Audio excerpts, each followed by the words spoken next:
আল্লাহ তাআলা যেন বান্দাকে বলে, বান্দা বিশ্বাস করো আমি তোমাকে জান্নাত দিতে চাই, আমি তোমারে মাফ করতে চাই। বান্দা তুমি বান্দা তুমি আমার দিকে তুমি একটু দেখো বান্দা, যে আমি তোমারে মাফ করার জন্য কত আয়োজন করছি। তোমারে মাফ করার জন্য আমি শবে বরাত এক রাত সাজাইছি, এক রাতে কোটি কোটি মাফ করি। তোমারে মাফ করার জন্য আমি শবে কদর এক রাতে আমি আল্লাহ তাআলা 1000 মাসের রাত্রির চাইতে বেশি মাফ করে থাকি।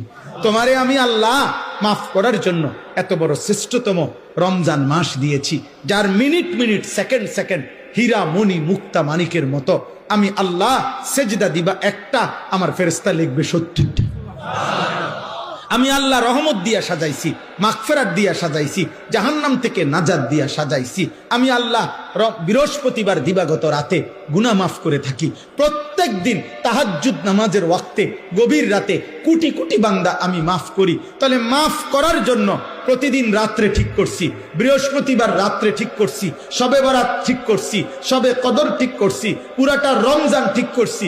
এছাড়াও বান্দা 90 বছরের গুনাহ নিয়েও যদি কেউ আসে, আমি আমার বন্ধুকে বলছি, বন্ধু যদি সে সত্যিকার তওবা করে আমি একসাথে মাফ করে দেব।